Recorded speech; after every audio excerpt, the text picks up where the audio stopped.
is happening, everybody? Welcome to Off the Rails, a recovery podcast dedicated to ending the stigma of addiction through open discussion on all things recovery related.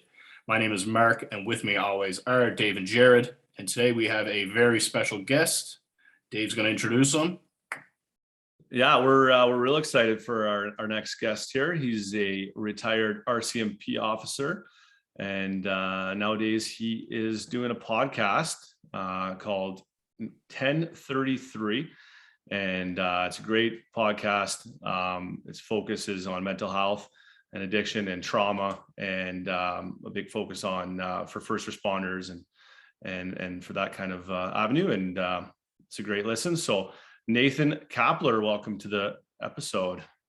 Yes, thank you for having me. It's an honor to be here, and a great topic that we're going to discuss today.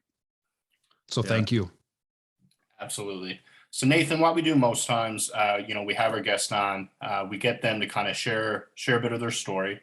So what we're going to get you to do is share a bit of your story and, talk about mental health, talk about addiction. And then we're going to kind of transition into a chat where we all, chime in and, discuss issues in the current community. How does that sound? Yeah, I love it. Okay, awesome. Also, been listening to the podcast this week. Yeah, nice. Chills. Yeah, very well done. Thank you. Yeah, I'll say you have you have a great voice and a great storyteller. And I listened to last night before bed one of the episodes, one of the early on ones, telling your story, your first traumatic call you went to.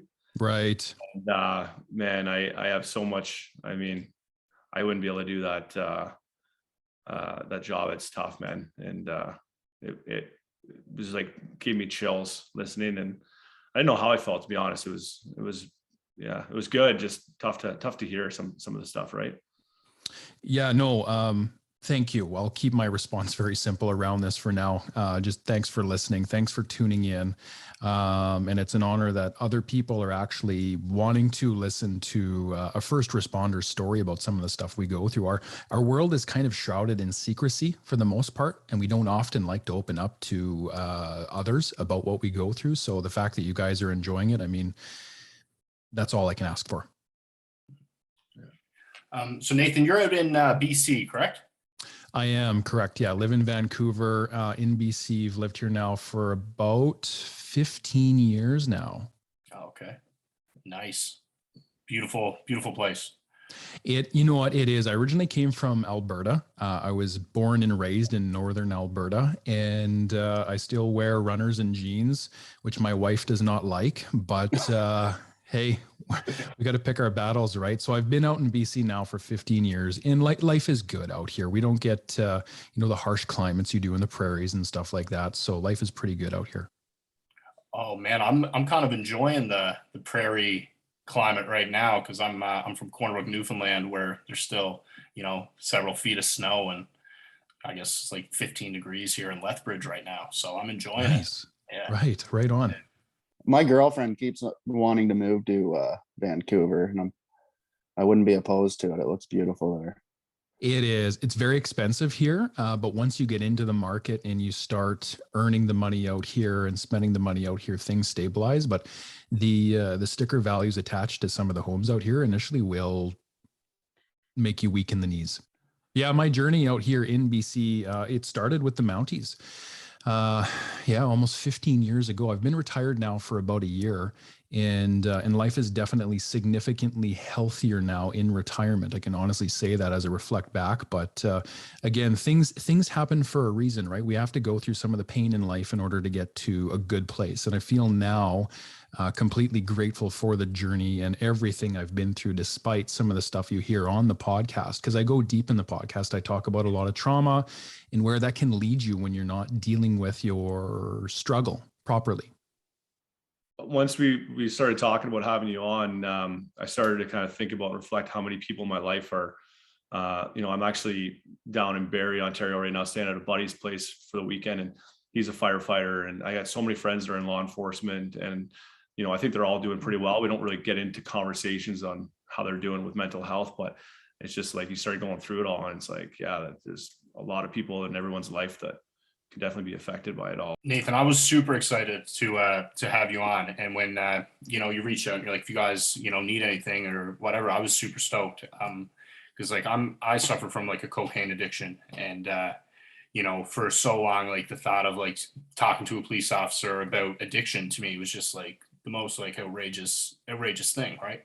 And then like I didn't like police officers because they had that ability to take away something that I loved, which is an insane reason to not like someone, right? You group them together and you kind of forget that like they're people and humans, and they go through the same things that every single person goes through. And I think I'm looking forward to kind of getting into that as we continue the conversation.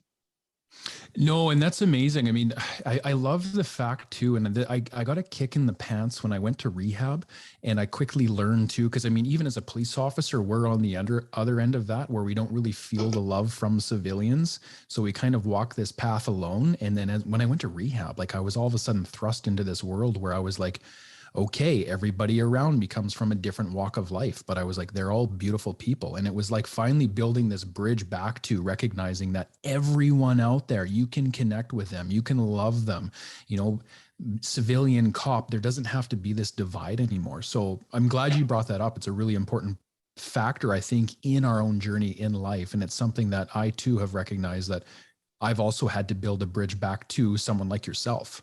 Yeah, absolutely. So Nathan, how did you get started on like becoming a police officer? I growing up in northern Alberta when I was really young, I had a really cool community that I grew up in. It was really small and it had a really good feeling to it, and everybody was connected. And even the police officers out there, the RCMP, they were very involved in the community and they were very at the front of it. So we saw them everywhere we went. And I can just remember having such great interactions with them as a young boy, and seeing these men who were proudly serving their communities and making a difference and what they stood for. And I thought, what a noble profession, right? And then also having, I think too, as you go through the process of life, you don't recognize some of your childhood trauma maybe in those moments, but you start to look at some of the things subconsciously as well, right? And having some of the authority as a police officer, right? Because I think as a child too, like there was definitely moments where I didn't really feel like I was probably respected. There's a bullying component to my childhood, got made fun of, picked on, and I thought, what a cool platform to help others. My heart was in the right place too, but there was definitely kind of like this lure of like, someone who has the ultimate authority, and I thought that was just kind of be a great fit for me.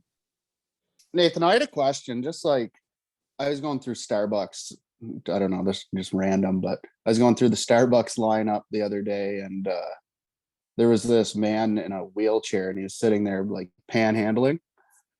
And he was just minding his own business, just sitting there. And then like 3 or 4 cruisers came up and made him leave. Like he obviously had some mental health issues and whatnot. I was just wondering, I don't know if you've ever been in that situation, or like how do they go about handling that if someone's just minding their own business, kind of? Yeah, that's a tough one, right? Because I mean, you have to really look at the facts, and we don't really know much of the facts behind why police officers were called to that event, right? So a lot of times when we see a situation unfold, we get a very kind of limited range of what we see or what we know. Could we assume that maybe the business had called the police to get him out of there because something had happened prior to? I don't know, right? So there's a component of speculation. We'll probably never really know why the police officers were called. But I can see the angst that comes from these situations as well now, especially now that I've retired, right? Because I look at situations a lot more compassionately now as a human, now that I've retired and I've kind of let the stress come down.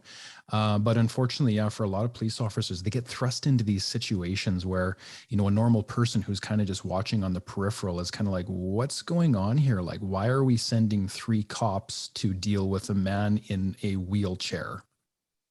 Yeah.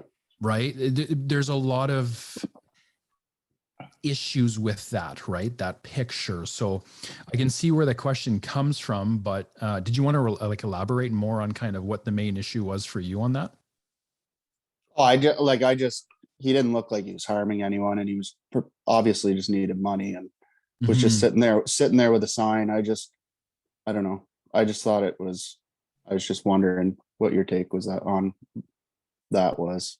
Just, it's Yeah, just a, yeah, no, for sure. I probably won't issue too much of a take on it. Again, I wasn't there. I don't know the full story, so I don't like to give too much of a comment on what could have been happening there.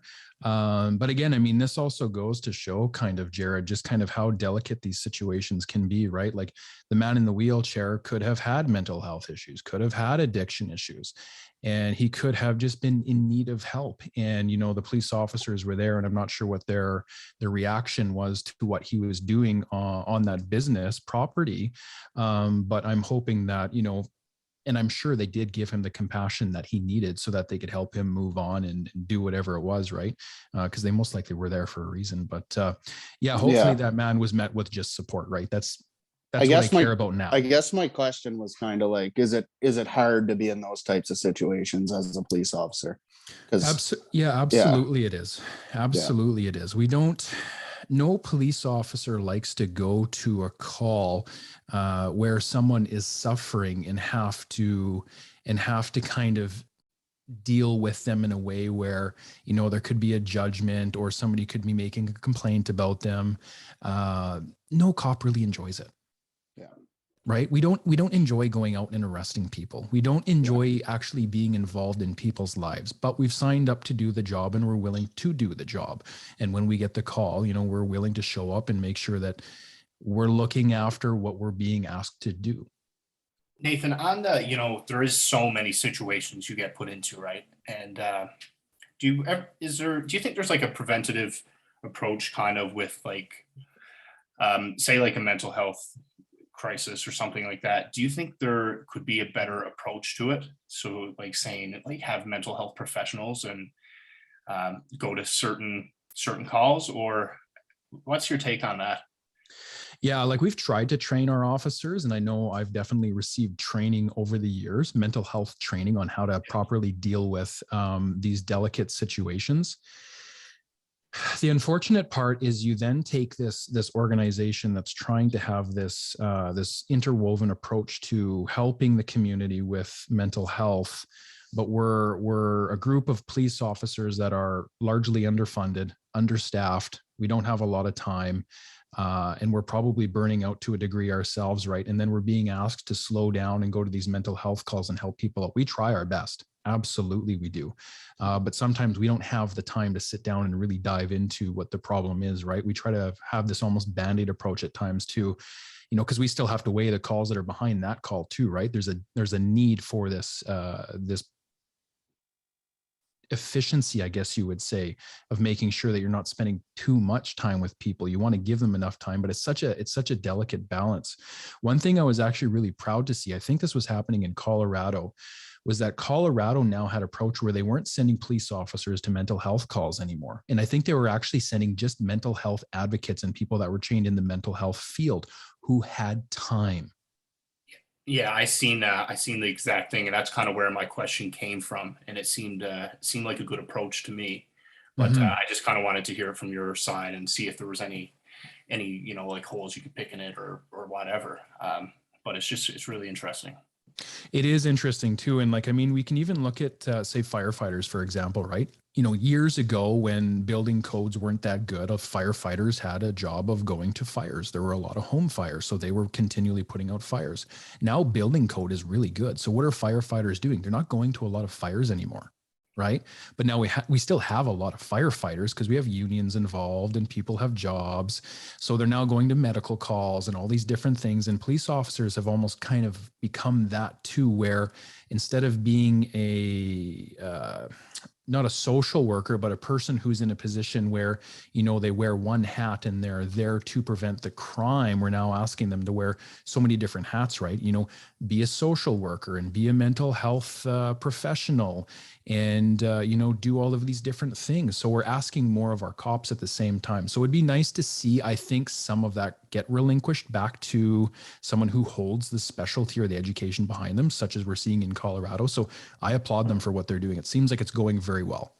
What do you guys think about that approach that Colorado's using right now? I think it's incredible.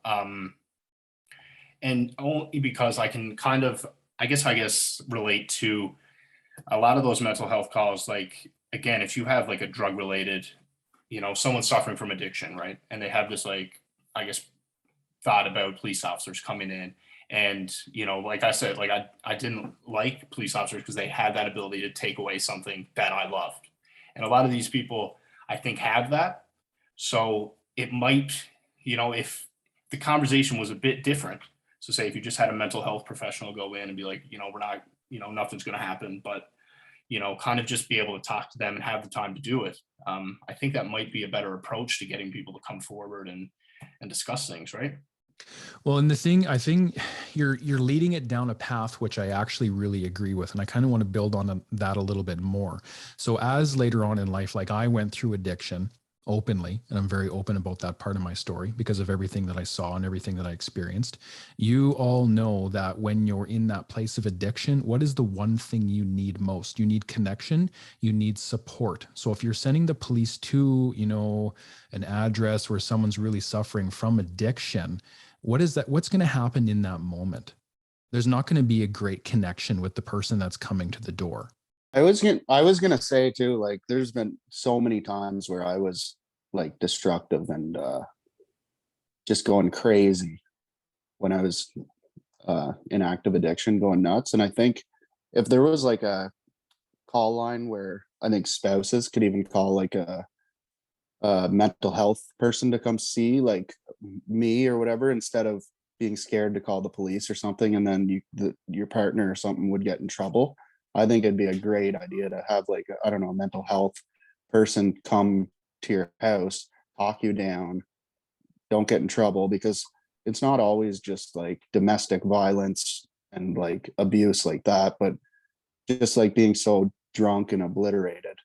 And I don't know, sometimes you just need someone to talk to that's someone else. So I think that would be a pretty cool thing. I think it's a good idea. I think there could be some situations that the person could get themselves into that they're not trained properly, could get themselves into some trouble, possibly physically or whatnot. But I think if it's maybe someone that they have some knowledge of their history and know that they're not a violent person and doesn't have a violent past and things like that, there's definitely, I think, a good could be a good approach using it that way. I definitely think that, you know, obviously someone with maybe a violent past, maybe they need to be accompanied with a police officer or someone, some kind of enforcement officer of some sort, just to help, you know, or maybe even be on kind of standby.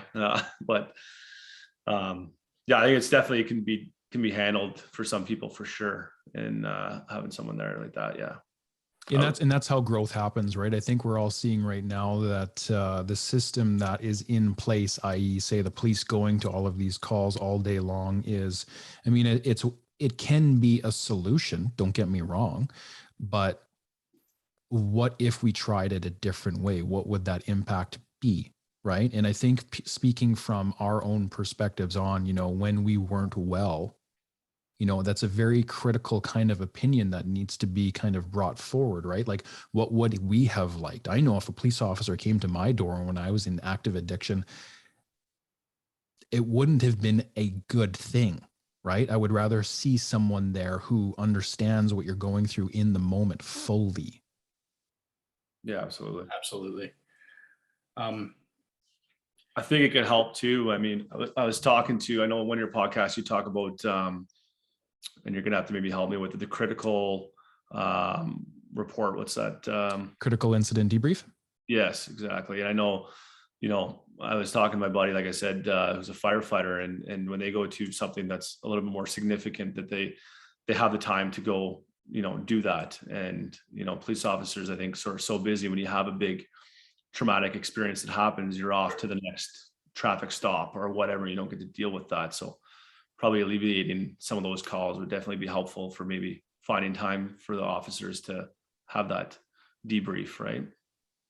It's really important. I think when we don't take time after a serious call that has layers of trauma built into it, and I mean, I own my own stuff too. Like there was definitely moments as a young man that I should have put my hand up and said, hey, like, you know what? I just went to a really messed up call. I need to take a break now for a bit and go and do these things.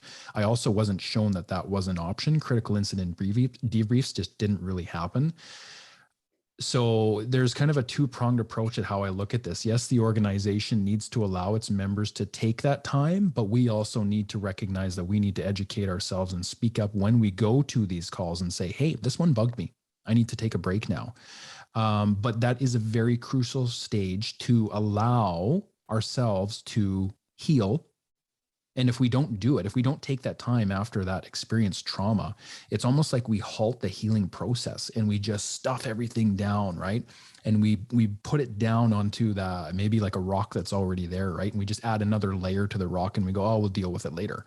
So it's not a healthy coping strategy for a long-term professional who's a police officer or first responder, or even just a civilian, right? Like you talk about men, like let's talk about men and how we deal with our stuff. How do we deal with our stuff? Oh, I was taught to bury it. Right? We suppress it hard. Yeah. Right? Emotions. I'm just starting to learn about emotions now in my 30s. Yep. Have you watched the movie Inside Out? In rehab, yes. Yeah. It's funny, all of us men, and like when I was in rehab too, like there was a few cops that had rolled in, right? And there was one too. I was like, oh hey man, I worked with you, I know you, what are you doing here? And then I was like, oh yeah, okay, we're both here for the same reason, right? But as we sat down and watched Inside Out with a bunch of men, I was like, yeah, I kind of agree with this movie. Yeah, it was a good one. Yeah. I remember when I watched it, I was like, I should have watched this as a child. I watched it with my daughter the other day. She's a little young. She didn't understand it. She just thought the disgusting was funny on it. Yeah. Yeah. But it's a good movie. Yeah. We grew up with Teenage Mutant Ninja Turtles and Dr. Inspector or whatever that guy's name was. And it's just a different era. And I think the approach now is much better. Like I have a young daughter as well. She's 5 and a son who's 1. And I love watching these movies with him now. Like all these Disney movies are fantastic because they talk about emotions and there's kind of this like, hey, here's a little nugget about how to deal with struggles, right? And, honor your emotions. So I think we're moving in the right direction, hopefully. Yeah, that's an awesome point because, when we were growing up, it was all, men are tough. That's, He-Man. Yeah, exactly. There makes for a good cartoon, but in the end, like it's just constant fighting. Yeah, gold. So Nathan, let's kind of get back to your story a little bit. You were telling us about how you kind of like looked up to the police officers in your community, and I think a lot of police officers get into the field because they want to make a difference. And I don't know what I'm trying to get at really, but you guys go through so many complex issues and like so many calls and stuff like that. Is there ever a point where it goes to like a we versus them mentality? Absolutely. It does. Yeah. And I know where you were kind of going earlier with the question too. And then we kind of jumped over to an us versus them. Both very valid. You do have to be kind of like, if I'm to jump back and kind of answer your initial train of thought, you do have to be kind of wired a little bit differently to want to do this job. Mm-hmm. It's just how it goes. I was someone who really wanted to connect with my community, serve my community in a very valuable way, and make the world a better place. I probably had went through enough pain as a child with a few things that I didn't want others to go through that as well. So I wanted to kind of make the world a better place that way, right? And I had a huge heart. So I really came into policing being compassionate. and just wanting better for people naturally. And being a police officer, again, we talked a little bit about authority. I thought, what a better, what a great position to be able to do that, right? And I really thought that people respected cops. And boy, was I wrong, because when I became one, I was like, okay, people don't listen to my authority. Okay. And it's very common. We get a lot of pushback as police officers, right? So, but to answer your question about the us versus them, yeah, that creeps in over time. Absolutely. Yeah. Do you think it kind of has anything to do with, you go in with that, you want to make a difference, right? And do you think like when people are pushing back and not, because like most people don't really see, I don't think, what police officers go through, and do you think it kind of comes back to that, like you don't see what we're doing for the community and you're still kind of pushing back at us and stuff like that? Yeah, like, I mean, there obviously are people out there that are very difficult to deal with. Yeah. And for police officers, we do actually end up going to a lot of those calls over and over and over again. So I will say that our perspective maybe on society, what represents society, may actually be slightly distorted over time, just because we go to such horrible calls, right? And not to mention, like, we go to some pretty tough ones where we don't really know how to deal with it. And, we may be experiencing trauma. And now all of a sudden, we might go into, like, one of my episodes, I talk about where I got swarmed as a police officer. And I truly felt like in that moment, they were going to try and kill me. And at that point, I didn't trust people anymore. But that was also a very traumatic event where, people were grabbing at my gun, people were trying to punch me in the face, and it became this, okay, I think I'm going to die in the middle of this group as people are trying to literally murder me. And it was a very complex issue. So you can start to see like that traumatic event. Now, I didn't feel safe to go out afterwards and see people socially. I didn't want to see people, right? So there's very unhealthy things that come from the job, such as, social isolation.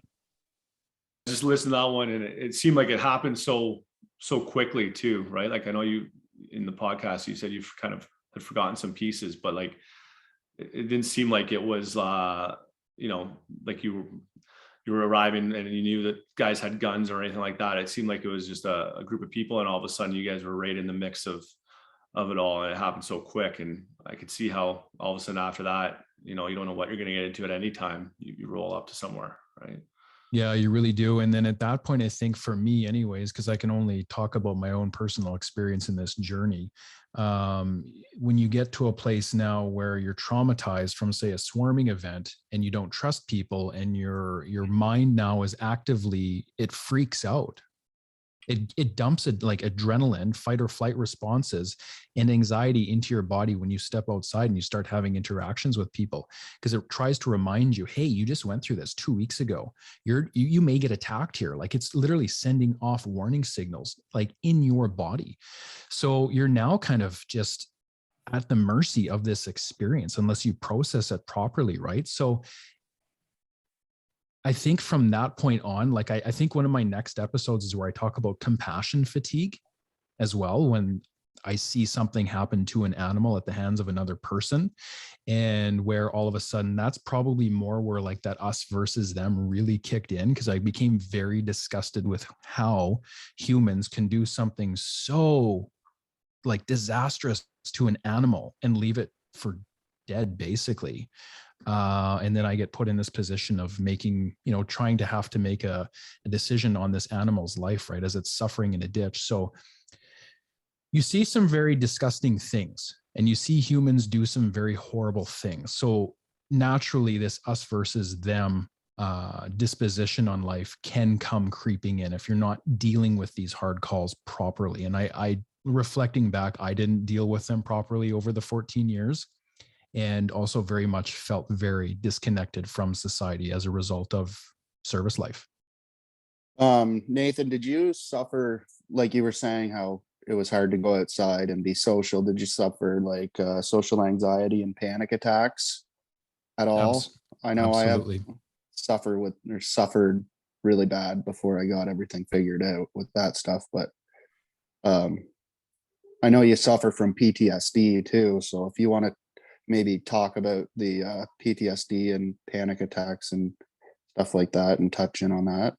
Yeah, absolutely. So I was diagnosed in 2014, and I joined the Mounties in 2007. And I think it was probably 2 years into policing where I started to notice that, you know, the happy, jovial person that I was before, who was very compassionate and optimistic. I didn't really experience any negative emotions, and I was sleeping well, and was very motivated. I was at the gym all the time. But over time, very quickly with service life, I now all of a sudden saw myself pulling in, right? I was experiencing less pleasurable feelings, less happiness, more negative thoughts, more cynicism. The dark humor started to come in, the compassion started to dwindle. And then all of a sudden, you get all of these other issues popping up, right? Where after the swarming incident, I didn't want to step foot outside of my house anymore. I didn't feel safe anymore because my environment, I basically just about lost my life one night, and so did my partner, right? So the social anxieties there. But what kind of, to go back to PTSD and kind of what really it looks like. So post-traumatic stress disorder for me basically was a diagnosis, which meant that I also suffered from not only the symptoms of PTSD, which we can talk about later, but also depression, anxiety. And then as time went on and I wasn't dealing with some of this stuff, and I went through a little bit more of a harassment, bullying issue at work later on after I was diagnosed, it then led into some severe panic attacks, social anxiety, deeply rooted depression. I was going through pain, and then I looked for a resource to help me because the medication wasn't helping anymore. And then that's kind of where medical cannabis came in. And medical cannabis works great for PTSD, but therein also is the issue, right? We then run into an issue with, our tolerance starts to go up because we're using it. So we need more. And then all of a sudden, fast track a few years down the road, and, we're waking up and we're not feeling good from using cannabis the night before. And it just becomes a disaster, right? So these things happen in a sequence, and it's all actually very, I guess, normal in a sense. There's no shame behind it. And as you all know, there's no shame behind addiction, because most of you can probably look at your own and go, okay, now that I'm sober, I can look at my addiction issues and recognize where they come from. And I'm working on those issues to help me with my ability to experience pain and process it, so I don't fall into trying to, navigate through and finding a different solution, i.e. addiction, right? A substance. Do you kind of want to tell us about your active addiction, Nathan, and kind of leading up to what led you to rehab? Yeah, absolutely. So I touched on it a little bit. When my PTSD had gotten so bad that the depression, the anxiety, the panic attacks were all happening, and I was actually charged at work by a supervisor. So now not only did I not feel safe on the streets as a police officer, even though I had this great training, I didn't feel safe in the work environment either, right? So my panic attacks were starting. And I talk about this a little bit right now in the podcast, so I won't jump into it too much, but there was an immense amount of pain behind those panic attacks, right? And I was really suffering from a heightened PTSD symptoms at that time too, right? The depression was there, the anxiety was there, the hypervigilance was there, which is basically always being on alert, looking for threat cues, right? That's something that as a police officer is a tool that we use, but over years, it becomes a very negative thing at the same time. We're very tired. We're always scanning the environment, right, for threat cues. And that's what we use to stay alive. And then there's all these other issues that came crashing in as well, right? Like it was a full-on insomniac. I wasn't sleeping for months on end before I started even using medical cannabis. Like I probably didn't sleep much over 6 months. And you know what you're like if you don't sleep. You're irritable. You're grumpy. You're moody. You're not doing well. The body's not resting. It's not recovering, right? Cyclical thought patterns, those were all happening. There was probably a bit of paranoia in there, even when I was in sobriety. So at that point, when the medication was no longer really working, and I used the analogy of the frog in the pot of boiling water. The water was boiling. And I knew from that moment that I was going to need to most likely seek out something that would help, something I probably hadn't thought of. I was just at that point. So a doctor had actually recommended, hey, you'd be a perfect candidate for medical cannabis. And that was right around the time that all this information was coming out too, around vets and PTSD and medical cannabis and how it's helping them. And it works great. Like, I won't say medical cannabis is not going to help your PTSD. It probably is, because it really concentrates and deals with the amygdala. And the amygdala is the part in our brain that, is responsible for fight or flight or fear, or whatever the case is. And guaranteed, my amygdala was probably twice the size as it should have been. And I was just in a constant state of fear and in fight or flight. So the first time I took medical cannabis, I remember just moments after feeling like, oh, geez, I was like, is this what it feels like to feel calm? Yeah, that relaxed feeling, your body. Like, and I just kind of sat back and I was like, this is nice. Right? Like, the mind had shut off and the body had finally found ease. And I just remember so many benefits coming from that moment. I think I had a phenomenal sleep that night. Right. And it was just like, I was like, man, this is like a miracle drug, really. So innocently enough, the relationship with medical cannabis was very healthy then. But fast forward to 2019, and just quickly filling in the gaps here, you start using something that works that well, and you're not also dealing with the issues that you're currently facing, your struggles, and it becomes a Band-Aid approach, and it leads you down a much sinister road over time, right? Like I was saying, how your tolerance picks up, you start needing more, you start to feel more like garbage because you're using a lot more and the body can't really deal with more coming in.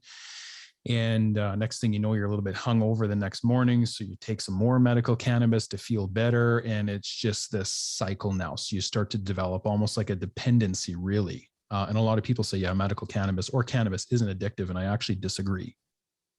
I disagree with that. I used to smoke a lot of weed, like just at the end of high school for like 6 years, probably. I was able to quit, but it was so hard to quit that. And then after I did quit, that's when my mental health started deteriorating, like panic attacks. And so we actually had a question on here, and it was like, do you think Mark knows it, but I think Nathan would have a cool answer for that. Yeah, just the link between mental health and addiction. And but we've had it like described to us as like the chicken and the egg, like which comes first. But I think a lot of times, like I started using because my mental health was bad, and I used drugs to numb, so I didn't have to feel these things, and I continued, and it got worse, and it's honestly like a repetitive cycle where it just, you keep pushing away your emotions, you keep pushing away how you're feeling, and it just keeps adding up and making it worse. So for you, Nathan, you mentioned it was a Band-Aid approach. Was there a point where you were like, this is enough, and you sought out help at rehab, or how did that go? Yeah, absolutely. I think after I want to say right around 2017 is where I got my medical cannabis license. And so I was using it for off and on very loosely around that time. I had went back to work in 2018 after my daughter was born, and I had taken pat leave. I then suffered some small panic attacks, which led up to a major panic attack. And I felt like I was dying at my desk. I felt like I was having a heart attack one day. And that's when I fell into a very deep depression. I could barely get out of bed for about 6 months. I didn't have any energy. And just the thought of trying to get the body up to the bathroom was like a monumental feat. And I'm sure we've all been there with depression, right? Where the body just finally says, hey, you've been through enough. You're now going into a deep state of rest. And that is really what depression is. There's no shame around depression. Depression pops up when we're, again, not dealing with our stuff properly. And I wasn't. So my medical cannabis usage started to really pick up around that time too. Like we were talking about how the tolerance was building up and all that kind of stuff. Fast forward though to about 2019, and I started to recognize that there were some serious issues here with my relationship with medical cannabis. It was no longer a good friend. right? And my mental health was deteriorating because of the amount that I was using, right? And the people around me that loved me were now starting to ask a few questions. Thank God. And that kind of made me kind of look inwardly. So it was in 2019 where I finally recognized that, okay, I can't do this on my own. I can't get out on my own. I'm going to need some help. And that's when I put my hand out, and I reached out to the Mounties. My employer had immense fear about doing it, of course, right? A cop who's going through addiction, reaching out to his employer, who police organization. Yeah. And, thank God I was met with support and compassion. And I may not have had the ability to actively come out and say, hey, I'm facing addiction. But I remember when I reached out and I was like, hey, I need help. Wink, wink, nudge, nudge, like rehab help. And they're like, yep, we got you. And I was like, okay, perfect. When am I going? I need to go soon. And so you can kind of imagine the fear of having to, well, you guys have all you all have been to rehab as well? Yes, that's where we all met, actually. Perfect. So you totally understand how hard it is in the depth of rock bottom to be, vulnerable and say, hey, I need help. Yeah. You've been there. You understand it. But it was really, really refreshing to get met with love and compassion and support. And that's when I went in August of 2019. And it was something that saved my life in many ways. Suicidal ideation too, probably around that time, was definitely something that was starting to come in, which doesn't get openly talked about either, as from a man standpoint, right? We tend to shy away from those topics as well. But it's all a part of mental health and addiction, right? It's the pain, it's the relationship with the pain. That's the real issue. We're trying to avoid this pain. So yeah, I kind of liked what you had to say there, Mark, about how addiction really is less about the substance that you're using and the pain. It's more about the pain that you're running from. You mentioned like the support that you had when you came forward, and I really related to that. I was so nervous about, admitting I had this problem, but like every single person in my life, that I've never had anyone say anything negative about reaching forward and getting help. And it was an incredible feeling just being met with that support and people being proud of me for making that step.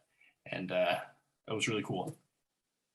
I think the people around us that truly love us, like our inner circle, and even most people around us anyways, right? They want to see us succeed, and they see us when we suffer, and they don't want that. Like, we as humans, when we're healthy and compassionate, we don't want to see anybody suffer. No, we really don't. So I can only imagine, yeah, you definitely were met with immense support. But in those moments too, we're very fearful to step forward because we think we're going to be judged. Yeah, you have that sense of vulnerability, I guess, right?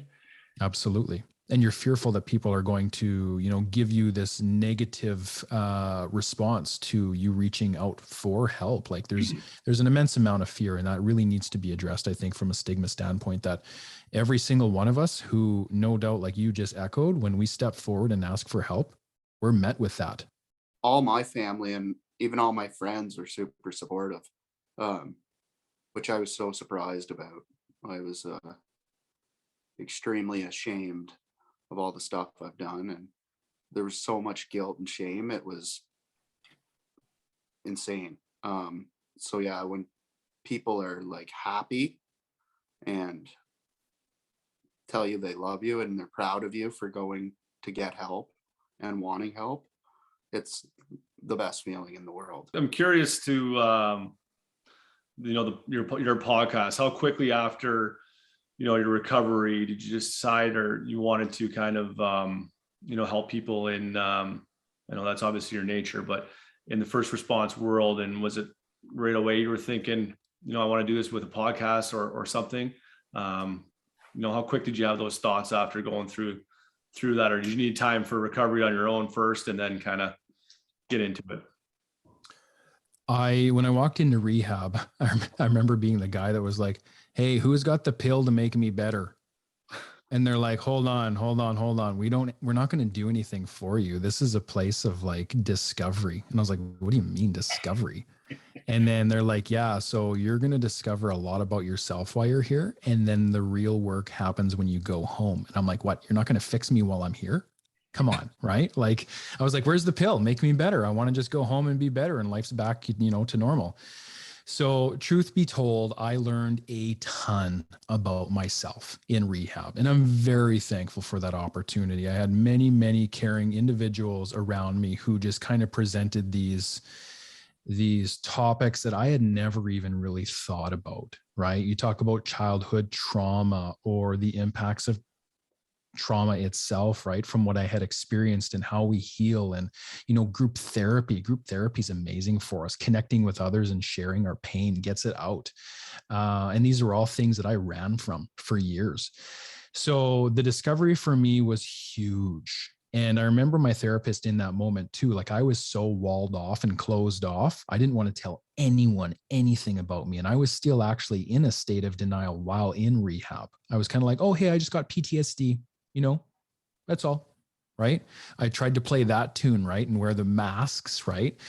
And sure enough, my therapist is like, okay, yeah, sure, we'll buy it, but you need to open up and tell your story, Nate. And I was like, what do you mean tell my story? I am telling my story. And he's like, oh, no, you're not. And I was like, okay, cool. So it wasn't until later when I came out of rehab where that nugget kind of really sunk in. And as I started to practice sobriety at home now post rehab and start to feel good, we actually inched closer to this beautiful thing called the pandemic in 2020. So when that thing hit, I mean, we all went into lockdown, right? Social isolation was a thing again.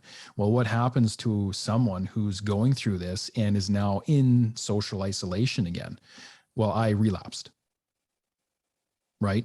I thought I was okay. I thought I could manage, the medical cannabis, and I was struggling again, but definitely didn't go well for me. But in that, I actually, as my next son was born that December of 2020, I finally took a cold, hard look at myself and said, is this who you want to be for the rest of your life?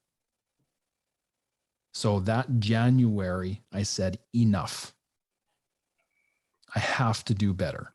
I have to do this differently. I have to commit to something different than what I'm doing right now. This is not going to go well for me.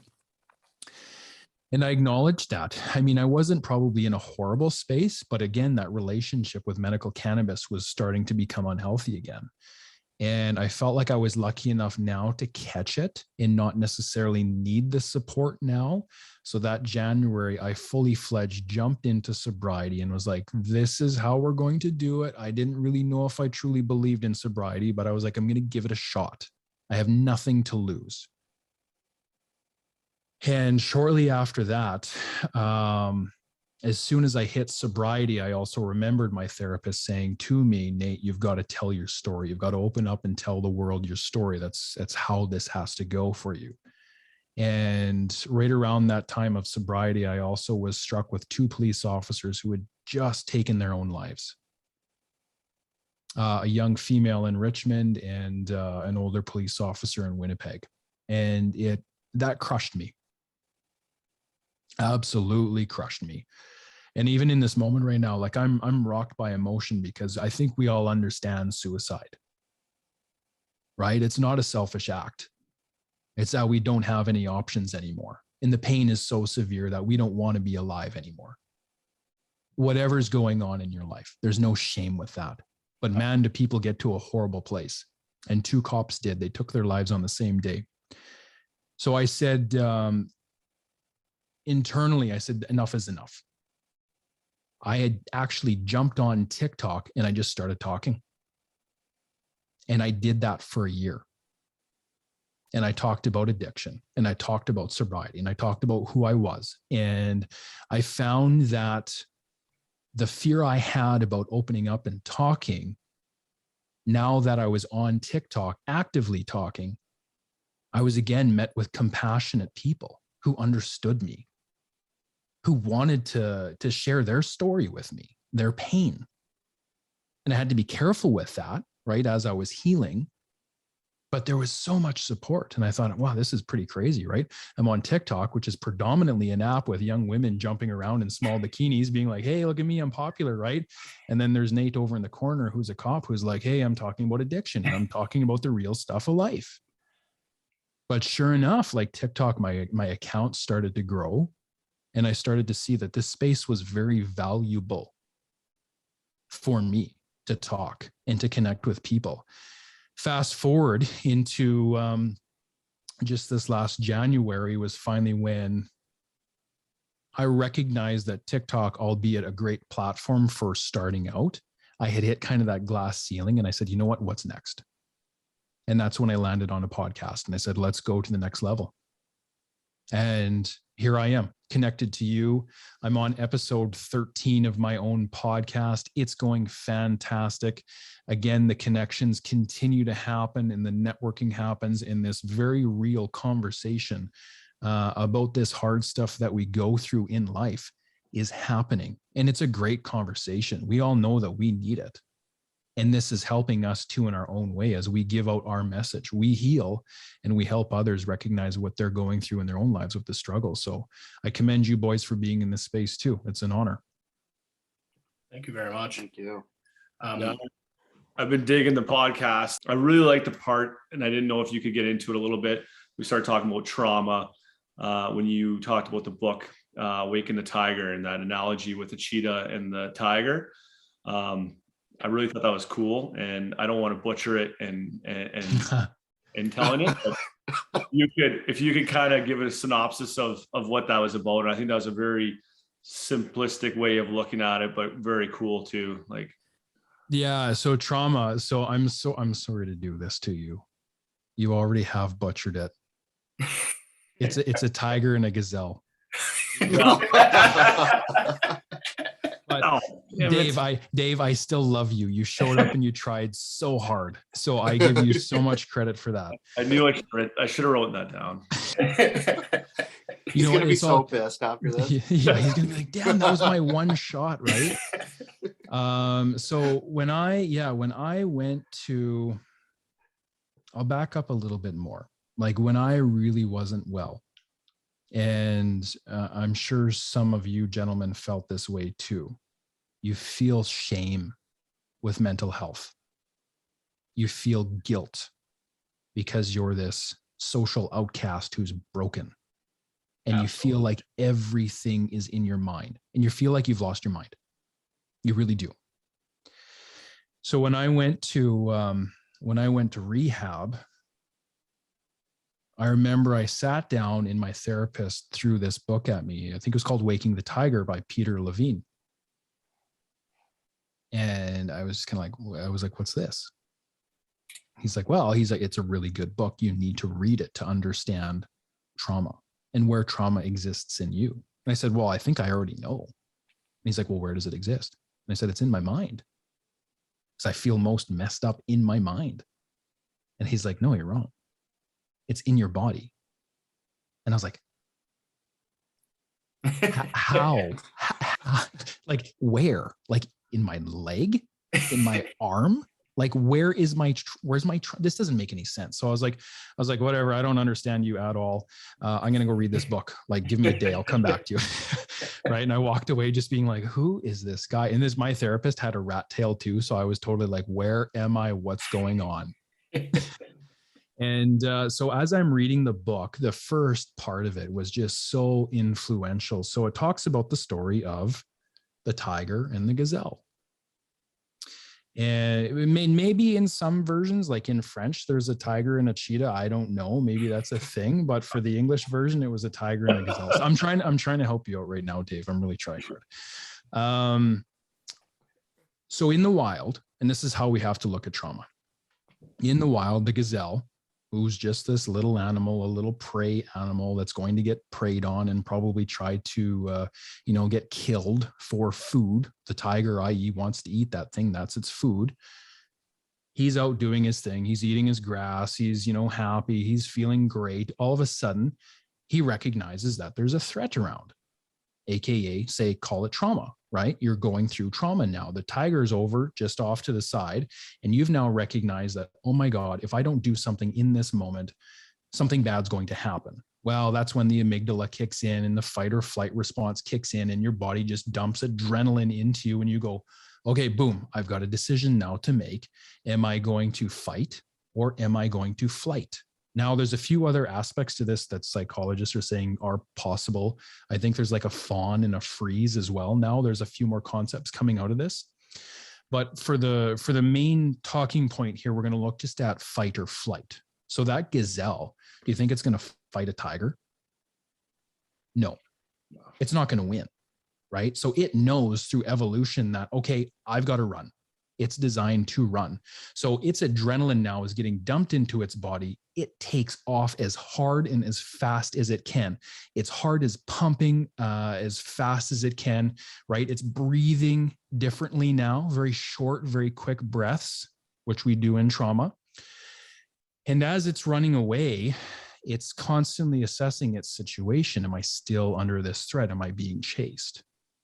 Now, if the tiger gets the gazelle, the game is over, right? But if the gazelle gets away, the gazelle will actually go to a quiet spot. It will find peace. And when it finally is ready, it will start to shake violently to get the adrenaline out and everything that it just went through out. So it has an adaptive process to releasing all of the chemicals that it just got dumped into its body, the trauma that it just went through. You apply that story to humans when we go through trauma, because we experience very similar things, right? The fight or flight, the heart, the adrenaline dump. What do we do after we go through something traumatic? Hey, you want to not talk about it, or do you want to go for a beer, or what do you want to do, right? We don't deal with it. And the way we're supposed to deal with it and continue to process our own healing cycle is we've got to talk. We've got to feel. We've got to get it out. And our bodies shake too. Like if you've ever sat in a room and talked about something hard and had that moment where the body just shakes, that's your trauma coming out. Nathan, I'm kind of curious about the social anxiety. Like when I got to rehab, I couldn't even formulate a sentence whatsoever, barely, in group settings. And you're very, very well spoken. When you first got to rehab, were you as well spoken as you are right now, or were you like, do you know what I mean? Yeah, I think the answer to that, I'm actually going to go with no. I was about to be like, yeah, I am. I think internally, like I've always been a good speaker, but when I was in active addiction and then in rehab, like I was very withdrawn. I didn't want to give anyone any kind of insight into who I was. So I had a ton of walls up to try and protect myself, right? So I think in that moment, like we talk about masks and the different things we use to try and hide an addiction, I definitely wasn't the way I am now. And this is more of a healed version of me that you're seeing now. Yeah.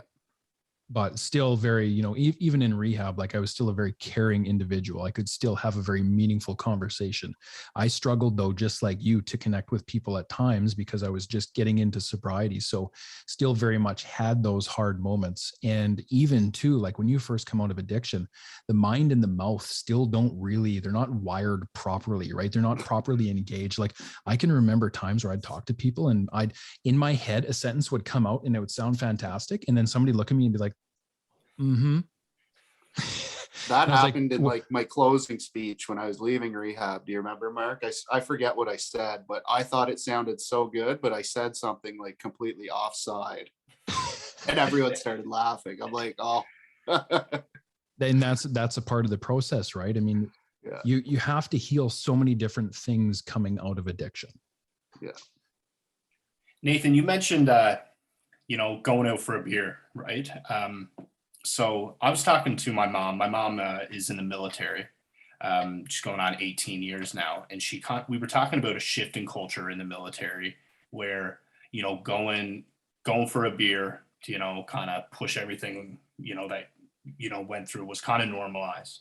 and she was talking about how there's kind of been a shift over her 18-year career where that's not really, it's not as, normalized now. It's not as, pushed.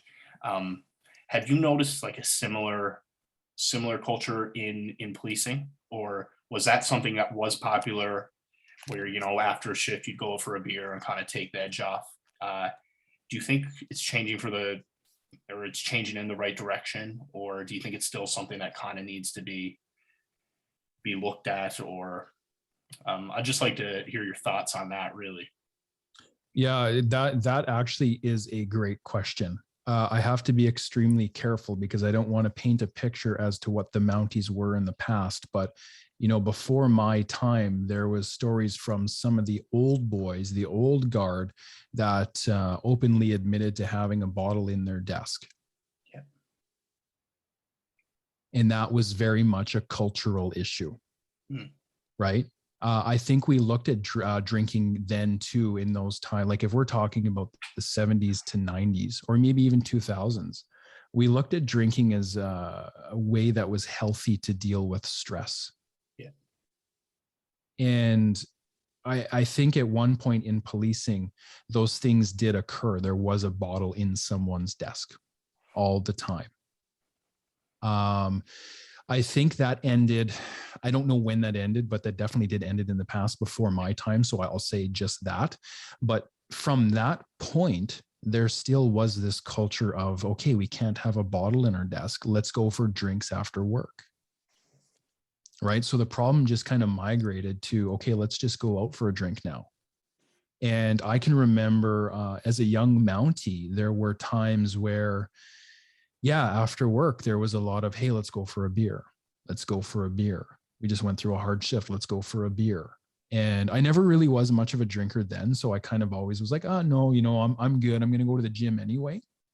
But there still was that cultural issue of people wanting to go for a drink. And I saw that right up until almost retirement too, where, especially with the older generation, a lot of them really like to go for a drink. Right. And I don't judge them for that. That's what they know. And this is their journey. So I respect where they're at, and hopefully they can find their own peace with whatever it is that they're going through. But yeah, I would absolutely have to agree with you that in that profession, I think a lot of times the way they maybe had looked at how to deal with trauma was not a healthy approach. Now, if we take that one step further and look at, okay, now how are they doing it? In order to fully, I think, complete this healing loop that needs to happen in ourselves as men, as first responders, everything, we also need to make sure that we promote well-being, right? Because now it's gone from the shift of, okay, here's a bottle, drink, to now we're just not going to offer you anything, and we're kind of quiet, to the next stage that's hopefully coming up is, let's start bringing in a culture of openly admitting what our emotions are, and compassionate leadership, and critical incident debriefs, and a really big push to, make talking about our emotions and mental health common. Let's make it the way we used to do it, with a drink. Yeah, absolutely. Right? Let's have those hard conversations after work in the pit. Yeah. You're like, hey, like, did that bug you? Did you feel like you were going to cry? Like, was that a sad call when that person died? Like, have those hard talks with your friends, because guaranteed someone's feeling something. Yeah. Yeah. I think that's a much better, solution, or, it's far more of a preventative approach, right? Because, and people deal with things different ways, but I always thought about it, if you have that culture, and in the policing line of work where you go through so much, right? I think it's almost a perfect storm, for if you're drinking and dealing with it. I think the problems from that are just. I'm going to build on that too. Like I said, I don't want to paint the RCMP with this paintbrush that we're the only organization out there that does it wrong. No, absolutely not. Right. But you take in, say, construction workers, Mm-hmm. They like to drink. That's like me. Right. Yeah. This is a cultural issue across the board. It doesn't matter what job you're doing. If it's not booze, it might be sex. It might be drugs. I even know, like, let's talk about doctors. Could you say that with their high stress load that they get addicted to sex? You know, the amount of sex that happens in hospitals between staff. I've heard many stories about that, right? So there's a cultural issue in every organization, I think, is what I'm trying to get at, right? Like, I'm not saying, doctors are horrible people. They're great people, but they also too have traumatic jobs, right? So is there a cultural issue too in how they approach trauma on their end? Most likely. Cops, absolutely. Construction workers, for sure. Lawyers, stockbrokers, judges, everywhere. We really have to change how we approach this topic, this mental health topic, I think, across the globe. Absolutely.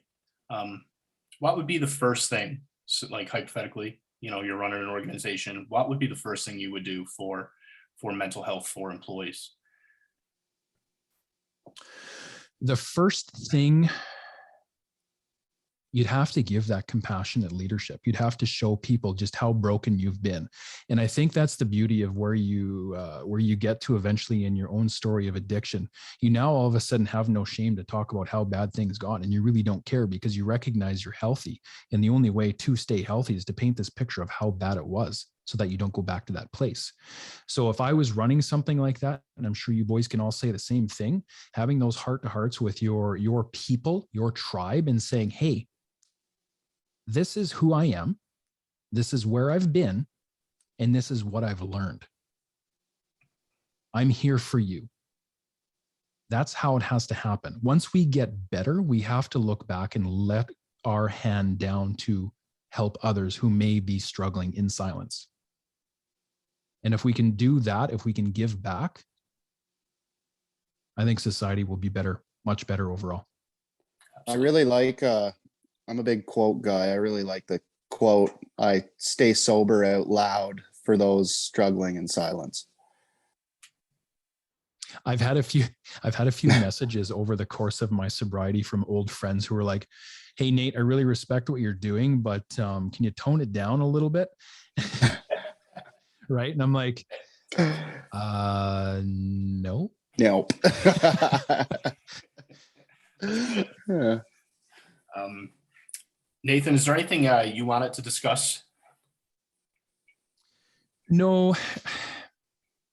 I'm pretty confident I could pick your brain all day and ask you questions. You know what? Just keep picking my brain. If there's something I can do for your viewers, because I mean, like, I have my own little tribe over at 1033. And if there's people on your side, if you're like, hey, we'd really like to dig into this to help our folks, I'm an open book. All I really care about is, sharing my journey with hopefully some authenticity that others can really kind of take what we've gone through, apply it to their own life, and recognize where they're not well and build from that. Because I'm sure you all agree too, like, when you're in rehab and you start to see other men and women get up and tell their story, you start to pull pieces of that story out as your own, and you start to fill in the gaps, and you start to kind of finally make up your story, right? We become so lost in addiction that we don't even know who we are anymore or what our story is. And as we rebuild ourselves, we really do need others to help us rebuild ourselves. So what you guys are doing, I think, is absolutely fantastic. I know you're helping others, and I completely applaud what you're doing. You have 3 of you who are all warriors in the mental health sobriety space who are showing up and giving your people exactly who you are. And that's what they need to get better. So I hope you're getting the feedback, the positive feedback that you deserve. Yeah, we've been met with incredible support, and we're thankful for everyone that reaches out to us. Yeah, absolutely. I'll link up too with you guys after and make sure I get you all the information that you need. So if someone from your tribe, first responder or not, wanted to link up with me, I'd be honored. And I think that's exactly how it needs to be approached, right? A team effort. So yeah, again, I can't wait for this episode to come out for you. And I hope your viewers take something away from it. I probably didn't give you guys too much of a chance to talk, so I apologize for that. But the conversation here, again, this is the stuff I love to do. It really helps me, and I know it helps you guys too, right? So anytime you can pour your heart and soul into what you're doing and the passion of it, it helps us to continue on in the journey and continue on to grow. That it does, yes. Yeah, I know this episode will help a lot of people. Yeah, this is, yeah. And This I is will awesome. remember it's a tiger and a gazelle. Yes, Remember yes, yes. You can use eagle, fish. You can use anything, but just not the tiger and the cheetah, please. Yeah. All right, People guys. might be like, some people might be like, is Dave okay? Is Dave still sober? All of Nathan's info will be in the description too. Awesome. All right, guys. Yeah, if you or boys. someone is struggling with addiction, reach out and get some help. So thank you guys very much for listening. Nathan, thanks again for joining us. It's been an absolute pleasure.